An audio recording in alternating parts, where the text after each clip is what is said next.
ये कक्षा 7 का जो 12वां चैप्टर है जिसका नाम है पादप में जनन। तो वीडियो में सभी के सभी जुड़ जाइए। मैं वीडियो स्टार्ट करने वाला हूं, तो वीडियो में जल्दी जल्दी जुड़ जाइए। हमारा जो चैप्टर है 12वां उसका नाम है पादप में जनन। ये पादपों या प्लांट्स है, उनमें जो रिप्रोडक्शन की जो क्रिया है वो किस प्रकार से होती है उसके बारे में हम ये अध्ययन करेंगे। तो जल्दी जल्दी जुड़ जाइए। अभी तक आपने क्लास को शेयर नहीं किया तो क्लास को शेयर कर दीजिए, वीडियो को लाइक कर दीजिए और चैनल को सब्सक्राइब करना ना भूलें। तो स्टार्ट करते हैं। इसमें हमारा जो पहला जो पॉइंट है या पहला जो टॉपिक है वो है जनन। कि आखिर अगर पादपों में जनन की बात कर रहे हैं हम, तो हम सबसे पहले यही जानेंगे कि प्लांट में जनन जनन है वो किस प्रकार से होता है, जनन की परिभाषा क्या है। तो सबसे पहले देखते हैं जनन। माता पिता से संतति का जन्म जनन कहलाता है। यानी माता पिता है या जनक है, उनसे क्या हो संतति या जो बच्चे है उसका जन्म होना क्या कहलाता है, जनन कहलाता है। ठीक है, तो इसकी सिंपल परिभाषा क्या होगी, माता पिता से संतति का जन्म होना जनन कहलाता है। अपने वंश एवं जात प्रजाति को बनाए रखने के लिए पादप जनन करते हैं। यानी अपने वंश को और जो प्रजाति है, अपनी जाति है, उसको आगे तक बनाए रखने के लिए क्या करते हैं, जनन की क्रिया है वो पाई जाती है। ठीक है दोस्तों, आगे बात करते हैं पादपों के कायिक जन्म। क्योंकि प्लांट्स की बात करें, पादपों में जनन की बात करें, तो हम सबसे पहले बात किसके करेंगे, पादपों के जो कायिक अंग हैं उनके बारे में बात करेंगे। तो सबसे इसमें पहला पॉइंट हमारा क्या है, दूसरा पॉइंट हमारा है पादपों के कायिक अंग कौन कौन से हैं। इसमें देखेंगे मूल, तना, पत्तियों, पादपों के कायिक अंग होते हैं। यानी मूल मूल जो होती है, यानी जो जड़ होती है वो, तना या तने का जो मोटा भाग होता है वो, और जो पत्तियां हैं ये पादपों के जो क्या होते हैं, कायिक अंग होते हैं। आगे बात करते हैं पादपों के जनन अंग। जिस प्रकार से पादपों के कायिक अंग होते हैं उसी प्रकार से पादपों के जनन अंग भी होते हैं जो जनन के लिए उपयोगी होते हैं। पुष्प पादप के जनन अंग होते हैं। किसी पुष्प में केवल नर जनन अंग अथवा मादा जनन अंग या फिर दोनों ही जनन अंग हो सकते हैं। यानी पुष्प है वो पादप का क्या है, जनने वाला भाग है, और जो पुष्प है उसमें केवल नर जनन अंग हो सकता है या फिर मादा जनन अंग हो सकता है, या फिर दोनों हो सकते हैं। यानी दोनों ही जनन अंग है वो हो सकते हैं, यानी नर व मादा दोनों एक ही पादप में हो सकते हैं। ठीक है, आगे बात करते हैं जनन की विधियां। जनन की विधियों की बात करें हम, तो जनन में पादपों में जनन दो प्रकार से होता है, लैंगिक जनन और अलैंगिक जनन। यानी पादप या प्लांट्स होते हैं उनमें क्या होता है, जनन वो दो प्रकार से होता है, एक लैंगिक जनन और एक है अलैंगिक जनन। इसमें बात करते हैं हम लैंगिक और अलैंगिक जनन के बारे में कि ये आखिर किस प्रकार से होते हैं, इसमें किसकी क्या विधि है। इसमें देखते हैं सबसे पहले अलैंगिक जनन के बारे में। अलैंगिक जनन में नए पादप बीजों अथवा बीजाणुओं के उपयोग के बिना ही उगाए जाते हैं। यानी अलैंगिक जनन जब भी होता है तो प्लांट्स में क्या होता है कि बीज और जो बीजाणु होते हैं उनका उपयोग नहीं किया जाता, उनके उपयोग के बिना ही क्या होते हैं, ये उगाए जाते हैं। अगला है लैंगिक जनन। लैंगिक जनन में नए पादप बीजों से प्राप्त होते हैं, और लैंगिक जनन है वो बीजों के द्वारा ही होता है। यानी अगर बीज है तो उन बीजों के द्वारा ही नए पादप वो बनते हैं, तो इसीलिए इसे क्या कहते हैं, लैंगिक जनन कहते हैं।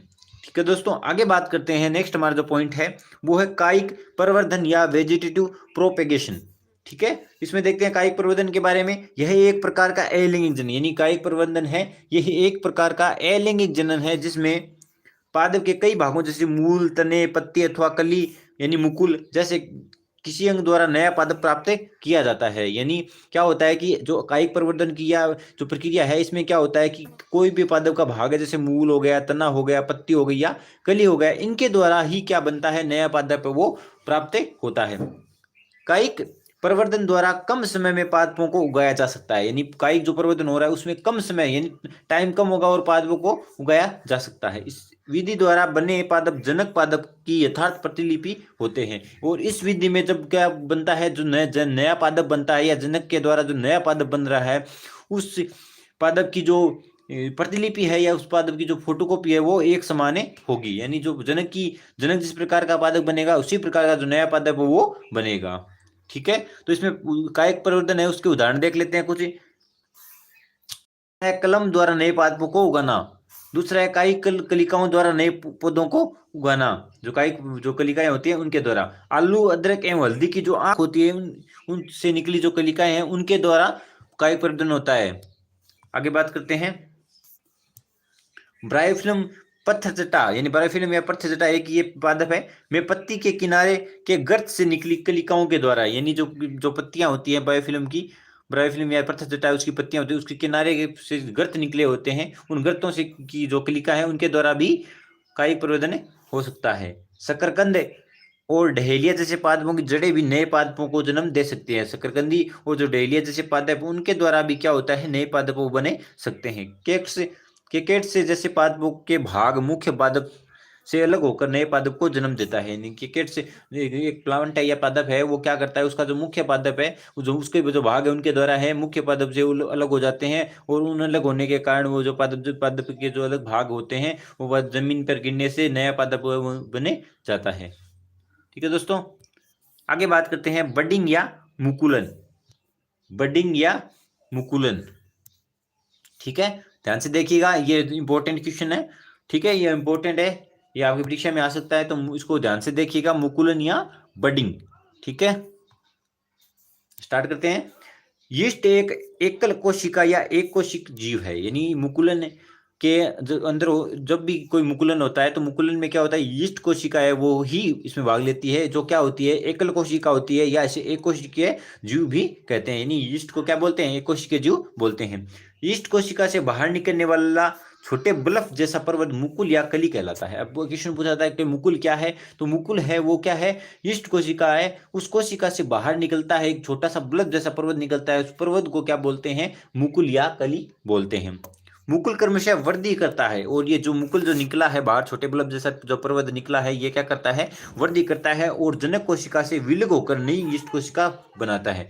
और जनक कोशिका, जो जनक कोशिका है उससे क्या हो जाता है, अलग होता है, अलग होकर नई कोशिका को क्या कर देता है, निर्मित कर देता है।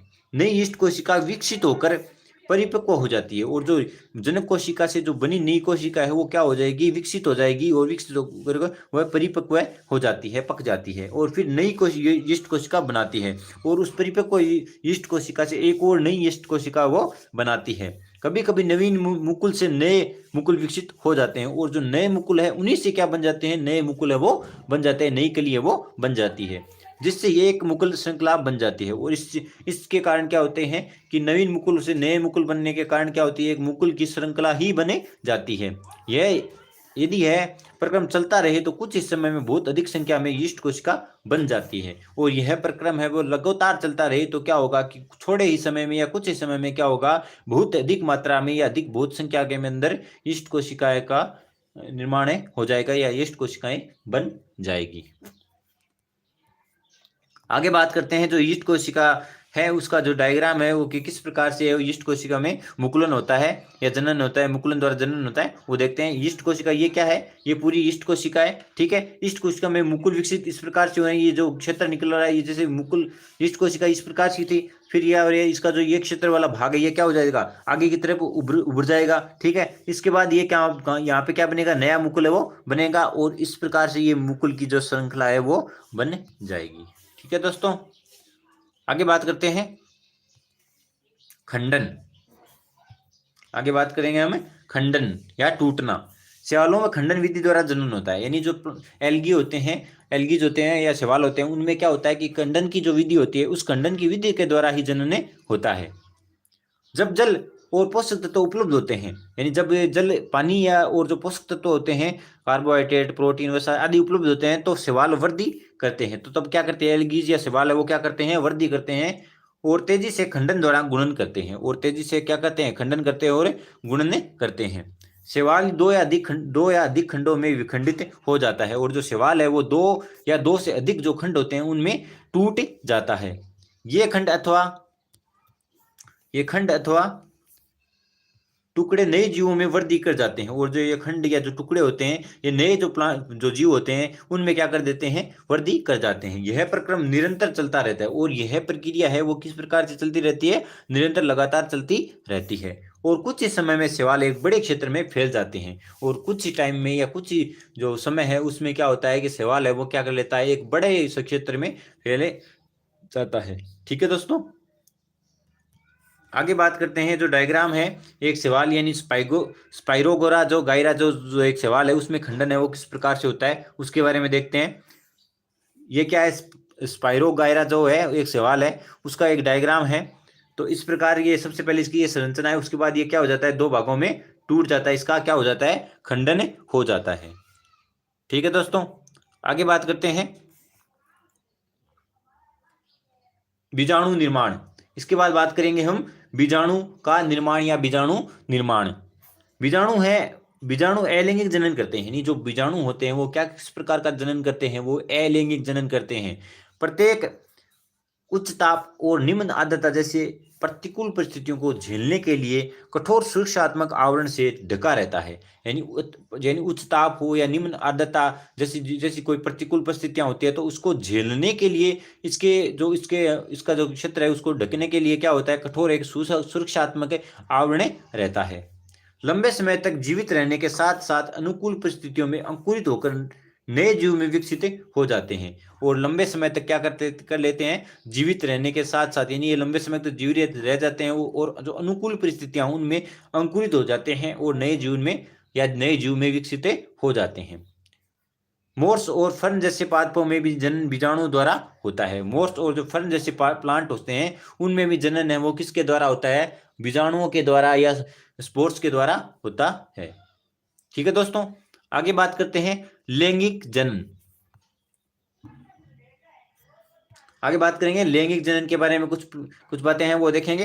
पुष्प पादप के जनन अंग है, यानी पुष्प जो फ्लावर्स होते हैं वो क्या होते हैं, पादप के जनन अंग होते हैं, जिसमें पुंकेसर नर जनन अंग तथा स्त्री कैंसर मादा जनन अंग कहलाते हैं। यानी पुष्प है, प्लांट के अंदर पुष्प है वो क्या होते हैं, जनन अंग होते हैं, जिसमें पुंकेसर जो भाग होता है वो नर जनन अंग का होता है और जो स्त्री कैंसर का भाग होता है वो मादा जनन अंग होते हैं। ठीक है दोस्तों, आगे बात करते हैं एक लिंगी पुष्प, यानी एक लिंगी पुष्प है उनके बारे में।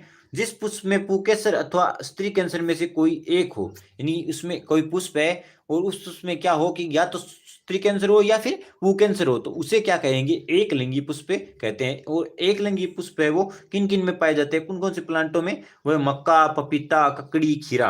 यानी मक्का है, पपीता है, ककड़ी है, खीरा आदि ये सभी क्या है, एक लिंगी पुष्प है। ठीक है दोस्तों, आगे बात करते हैं द्विलिंगी पुष्प।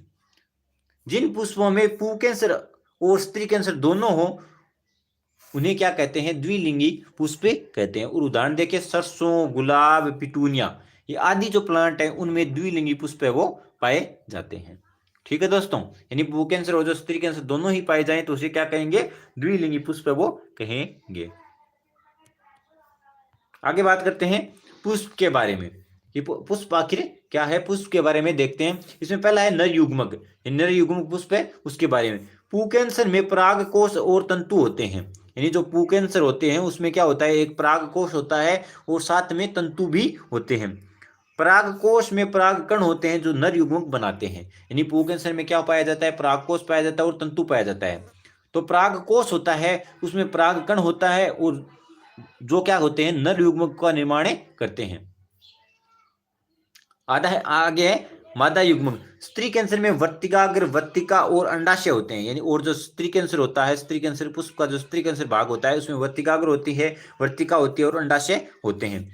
बीजांड में मादा युग्मक या अंड का निर्माण होता है और जो बीजांड का जो भाग होता है स्त्री कैंसर में या मादा युग्मक में वो क्या करता है, मादा युग्मक या अंड का निर्माण करता है। यानी बीजांड में ही किसका निर्माण होता है, मादा युग्मक या अंडे का निर्माण होता है। ठीक है दोस्तों, आगे बात करते हैं लैंगिक जनन में नर और मादा युग्मकों के युग्मन से युग्मनज या जायगोट बनता है। यानी लैंगिक जनन होता है उसमें क्या होता है कि नर और जो मादा युग्मक है उनका जब युग्मन होता है, मिलाप होता है, तो क्या बनता है, जायगोट या युग्मनज बनता है। आगे बात करते हैं, ये क्या है, पुंकेसर का जो डायग्राम है, ये इसे आप स्क्रीनशॉट ले सकते हैं, ये पुंकेसर का डायग्राम है।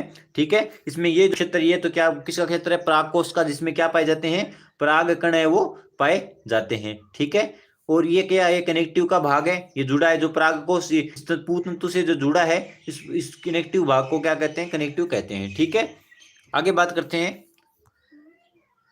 स्त्री कैंसर का डायग्राम, इसका स्क्रीनशॉट ले लीजिए। इसमें ये स्त्री कैंसर के बारे में बात करेंगे तो इसमें देखो ये जो ऊपर का जो भाग है ये तो क्या कहलाता है, वर्तिकाग्र कहलाता है, और जो ये जो क्षेत्र बचा है ये क्या कहलाता है, वर्तिका कहलाती है। और ये जो दाने दाने से दिख रहे हैं आपको, ये क्या कहलाते हैं, बीजांड कहलाते हैं। और जो ये पूरा क्षेत्र है एरिया, ये क्या कहलाता है, अंडाशय कहलाता है। और अंडाशय के अंदर ये क्या होता है, बीजांड का निर्माण होता है। ठीक है दोस्तों, आगे बात करते हैं परागकण या सॉरी परागण, किसकी बात करेंगे? पहले हम परागण की बात करेंगे यानी पोलिनेशन की बात करेंगे, उसके बाद हम परागकण की बातें करेंगे। यानी परागण में ही क्या होते हैं? परागकणों का उपयोग होता है, परागकणों के द्वारा ही परागण होता है। तो सबसे पहले बात करेंगे परागण या पोलिनेशन के बारे में। परागकणों का परागकोश से पुष्प के वर्तिकाग्र पर स्थानांतरण परागकण या परागण कहलाता है। यानी पराग जो कण होते हैं, परागकण होते हैं, उनका पराग जो कोश है उससे पुष्प के वर्तिकाग्र पर, यानी पुष्प का एक जो वर्तिकाग्र का ऊपर का जो भाग होता है उस पर चले जाना या स्थानांतरण होना क्या कहलाता है? परागण कहलाता है। सामान्यतः परागकणों में दृढ़ सुरक्षात्मक आवरण होता है, और जो सामान्य रूप से जो परागकण होते हैं, जो परागकोश में जो परागकण पाए जा रहे हैं, उनमें क्या होता है? दृढ़ सुरक्षात्मक आवरण होता है जो उन्हें सूखने से बचाता है। यानी परागकणों को क्या करने से रोकता है? सूखने से रोकता है। कौन? परागकोश वाला सुरक्षात्मक जो आवरण है वो, क्योंकि परागकण हल्के होते हैं, और जो परागकण हो क्या होते हैं? हल्के होते हैं, अतः वह वायु अथवा जल द्वारा बहाकर ले जाए जा सकते हैं। यानी जो परागकण परागकोश के अंदर जो पाए जाने वाले जो परागकण है वो इतने हल्के होते हैं कि वायु अथवा जल है उनके द्वारा भी वो बहाकर ले जाए जा सकते हैं। पुष्पों पर बैठने वाले कीटों के शरीर पर परागकण चिपक जाते हैं, और जो जो फ्लावर्स होते हैं या पुष्प होते हैं उन पर जो कीट है वो बैठते हैं, और उन कीटों के द्वारा भी शरीर पर क्या हो जाते हैं? परागकण चिपक जाते हैं। जब कीट उसी प्रकार के किसी अन्य पुष्प पर बैठते हैं तो पुष्प के वर्तिकाग्र पर कुछ परागकण गिर जाते हैं। यानी जब क्या होता है कि कीट है वो एक कीट पर बैठ गया, ठीक है, परागकण उससे चिपक गए, उसके बाद वह कीट क्या करेगा? किसी अन्य पुष्प पर बैठ जाएगा, तो क्या होगा कि उस पुष्प के जो वर्तिकाग्र है उस पर कुछ परागकण है वो गिर जाते हैं। यदि परागकण उसी पुष्प के वर्तिकाग्र पर गिरते हैं तो उसे स्वपरागण कहते हैं। यानी परागकण है इसी पुष्प में, जो परागकोश का जो परागकण है वो उसी पुष्प के वर्तिका पर गिरते हैं तो उसे क्या कहेंगे? स्वपरागण कहेंगे। लेकिन जब पुष्प के परागकण उसी पादप के किसी अन्य पुष्प के वर्तिका पर गिरते हैं तो उसे पर परागण कहते हैं। यानी जब पुष्प के जो परागकण है उसी पादप के कोई अन्य पुष्प है उस पर उसकी वर्तिका पर गिरते हैं, या जो अन्य प्लांट है किसी पादप, एक पादप है और दूसरा पादप है उसके पुष्प उस पुष्प के वर्तिका पर गिरते हैं तो उसे क्या कहेंगे? पर परागण कहेंगे। ठीक है दोस्तों, तो इस बारे में हम देखते हैं। थोड़ा सा डायग्राम है, इस डायग्राम को ध्यान से देखिए, स्क्रीनशॉट लेना चाहो तो स्क्रीनशॉट ले सकते हो। इसमें स्वपरागण हो रहा है, ये पर परागण है। तो स्वपरागण के बारे में देखते हैं। सबसे पहले इसमें क्या है कि ये जो परागकण है ये परागकण इसी पुष्प की जो वर्तिकाग्र है उस पर गिर रहे हैं, और पर परागण में क्या हो रहा है कि जो ये जो परागकोश का जो परागकण है वो क्या हो रहे हैं, या इस जो पुष्प है इस पुष्प के जो जो परागकण है वो कहाँ पर गिर रहे हैं? दूसरे पुष्प यानी दूसरे पुष्प की जो वर्तिकाग्र है उस पर गिर रहे हैं, तो ये क्या कहलाएगा? पर परागण कहलाएगा। ठीक है, आगे बात करते हैं। तथा मादा युग्मकों के युग्म या युग्मन या संयोग द्वारा बनी कोशिका युग्मनज कहलाती है। यानी नर और मादा जो युग्मक है उनका जो युग्मन होता है या संयोग होता है, उन संयोग के द्वारा बनी कोशिका क्या कहलाएगी? युग्मनज कहलाएगी। युग्मनज बनाने के लिए नर और मादा युग्मकों के युग्मन का प्रक्रम निषेचन कहलाता है। और युग्मनज अगर बनाने हैं हमें तो क्या होगा? नर और जो मादा युग्मक है उनका युग्मन कराना पड़ेगा, युग्मकों का युग्मन कराना पड़ेगा, और इस पूरे प्रक्रम को हम क्या कहेंगे? निषेचन या फर्टिलाइजेशन कहेंगे। युग्मनज भ्रूण में विकसित होता है, और जो युग्मनज है वो जो भ्रूण होता है उसमें ही क्या होता है? विकसित या विकासशील होता है, विकसित होता है, निर्मित होता है। आगे बात करते हैं, जो ये डायग्राम है निषेचन का डायग्राम है उसके बारे में देखते हैं। निषेचन का या युग्मनज निर्माण, ये जो क्षेत्र ये अंडकोशिका है, और ये जो है ये अंकुरित होता जो परागकण है वो है। ये क्षेत्र, ये जो बीज का जो भाग है, ये जो बीज का भाग है, ये बीज के भाग में ये युग्मनज का निर्माण हो रहा है, और ये जो क्षेत्र है नलिका ये क्या कहलाती है? पराग नलिका कहलाती है। ठीक है दोस्तों, आगे बात करते हैं फल और बीज का विकास। आगे बात करते हैं, अगले जो हमारा पॉइंट है वो क्या है? फल और बीज का विकास। फल का निर्माण और जो बीज का निर्माण है वो किस प्रकार से होता है उसके बारे में देखते हैं। निषेचन के पश्चात यानी फर्टिलाइजेशन के बाद अंडाशय फल में विकसित हो जाता है। यानी जब निषेचन हो जाता है तो उसके बाद क्या होता है, जो अंडाशय है वो किस में विकसित हो जाता है, फल में विकसित हो जाता है, जबकि पुष्प के अन्य भाग मुरझाकर गिर जाते हैं। यानी जो अंडाशय है वो क्या किस में बदल गया, फल में बदल गया, और जो बाकी पुष्प के अन्य जो भाग वो क्या कर जाते हैं, मुरझा जाते हैं और नीचे गिर जाते हैं। परिपक्व हो जाने पर अंडाशय फल के रूप में विकसित हो जाता है। यानी परिपक्व जब हो जाता है अंडाशय तो क्या होगा, फल का रूप ले लेगा। बीजांड से बीज विकसित होते हैं, के अंदर रहता है, और बीज में क्या होता है, एक भ्रूण होता है जो सुरक्षात्मक जो आवरण है अंदर रहता है। कुछ फल गुद्देदार और रसीले होते हैं। यानी कुछ जो जो फ्रूट्स होते हैं या जो फल होते हैं वो गुद्देदार और रसीले होते हैं, जैसे आम, सेब और संतरा। ये सभी के सभी जो फ्रूट्स होते हैं वो क्या होते हैं, रसीले होते हैं, गुद्देदार होते हैं। कुछ फल कठोर भी होते हैं, जैसे फ्रूट्स होते हैं या जो फल होते हैं वो क्या होते हैं, कठोर भी होते हैं। तो जैसे किस प्रकार से बात करें तो अखरोट हो गया। अगला पॉइंट जो हमारा है वो बीज प्रकीर्णन। बीज प्रकीर्णन के बारे में देखते हैं, अगला ध्यान से देखिएगा। पौधों के नवोद्भिदों के बीच धूप, जल, खनिजों और स्थान के लिए गंभीर स्पर्धा होती है, ये प्रतिस्पर्धा होती है। यानी जो पौधों के जो नवोद्भिद होते हैं उनके बीच क्या होता है, पौधे प्लांट हो गया, ठीक है, प्लांट उगने के बाद क्या होता है कि धूप, जल और जो खनिज होते हैं उनके और स्थान, यानी जो स्थान होता है उसके लिए उनके बीच क्या पाई जाती है, स्पर्धा, प्रतिस्पर्धा वो पाई जाती है। पादपों के बीजों के प्रकीर्णन से नवोद्भिदों में इस प्रतिस्पर्धा की संभावना कम हो जाती है, और जो पादपों के जो बीज हैं उनके प्रकीर्णन जब होता है तो क्या होता है, इनके बीच, नवोद्भिदों के बीच क्या होता है, ये प्रतिस्पर्धाओं की संभावना थोड़ी सी कम हो जाती है। प्रकीर्णन पादप को व्यापक क्षेत्र में वितरित होने में सहायक होता है, ताकि वे नए आवासों में अपनी पकड़ बनाने में समर्थ हो सकें। प्रकृति में पादप के फलों और बीजों का प्रकीर्णन पवन, जल और जंतुओं द्वारा होता है, और जो प्रकृति में जो पादप होते हैं उनके फलों और जो बीजों का जो प्रकीर्णन है वो पवन और जंतुओं के द्वारा ही होता है। ठीक है दोस्तों, आगे बात करते हैं, कुछ उदाहरण है इसके, जो बीज प्रकीर्णन है उसके बारे में कुछ उदाहरण है। इसमें एक है सहीजनी, दूसरा है द्विकल। सहीजन का अन्य नाम क्या है, डोमेस्टिक, और द्विकल का दूसरा नाम मेफिल के बीज, यानी इनके जो बीज हैं उनके बीज है वो बीज प्रकीर्णन में पाया जाता है। इसमें इसके बाद कुछ पॉइंट्स हैं तो आप ध्यान से देख लिए। आग या मदार के आग, जो आकड़ा बोलते हैं ना मारवाड़ी भाषा में, आकड़ा, आग या मदार के रोमयुक्त बीज और सूरजमुखी के रोमयुक्त फल पवन के साथ उड़कर सुदूर स्थानों तक चले जाते हैं। जो आग के जो रोमयुक्त जो बीज होते हैं और जो सूरजमुखी के जो रोमयुक्त फल होते हैं वो पवन या हवा के साथ उड़ते हैं और सुदूर स्थानों यानी अच्छे स्थानों पर चले जाते हैं। अगला पॉइंट है, नारियल के बीज जल में प्लवन करके दूसरे स्थानों तक पहुंचते हैं, और जो नारियल होते हैं उनके जो बीज है वो जल में क्या कर लेते हैं, प्लवन करके प्लावन करके क्या कर लेते हैं, दूसरे स्थानों पर पहुंचे जाते हैं। अगला पॉइंट है, यूरेना तथा जेंथियम जैसे पादपों के बीज जंतुओं द्वारा प्रकीर्णित होते हैं, और जो यूरेना और जो जेंथियम प्लांट्स होते हैं उनके जो बीज है वो जो जंतु होते हैं उनके द्वारा प्रकीर्णित होते हैं।